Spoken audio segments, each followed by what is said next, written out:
করলি বাবার সেই অলৌকিক স্পর্শ। রামদাসের জীবনের মোড় ঘুরে যাওয়ার সেই গল্পটি সত্যিই এক বিস্ময়। প্রথমবার যখন তিনি মহারাজজির আশ্রমে পৌঁছালেন, তার মনে ছিল সন্দেহ, দ্বিধা আর অজানা এক অস্থিরতা।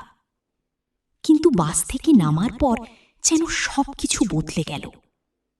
মন্দিরের দিকে দৌড়াতে দৌড়াতে তার মনে হচ্ছিল কেউ একজন, কোনো অদৃশ্য শক্তি তাকে পথ দেখিয়ে নিয়ে যাচ্ছে। অদ্ভুত ব্যাপার হলো, তিনি আগে কখনো সেখানে যাননি, তবুও প্রতিটি মোড়, প্রতিটি পথ যেন তার চেনা মনে হচ্ছিল। তারপর সামনে এসে তিনি যা দেখলেন তা আরও বিস্ময়কর। মহারাজজি একজন পরম শান্ত সাধু হঠাৎই ছোট্ট শিশুর মতো লাফাচ্ছেন আর হিন্দিতে কিছু বলে চলেছেন। রামদাস কিছুই বুঝতে পারছিলেন না, তবুও গভীর শ্রদ্ধায় তিনি বাবার পায়ে মাথা নত করলেন। আর ঠিক সেই মুহূর্তেই ঘটল এক অবিশ্বাস্য ঘটনা।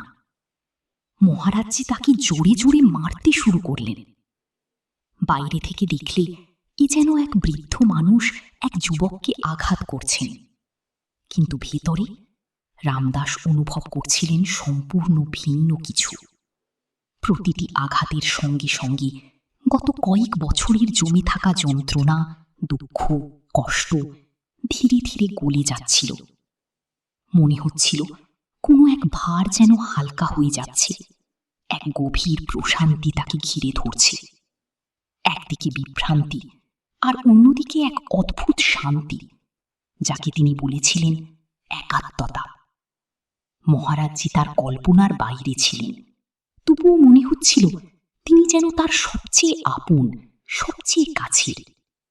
সেই মুহূর্তে পাওয়া সেই নিঃস্বার্থ ভালোবাসা রামদাসকে এমন এক শক্তি দিয়েছিল যা তার জীবনের সমস্ত কঠিন সময়কে সহ্য করার সাহস জুগিয়েছিল।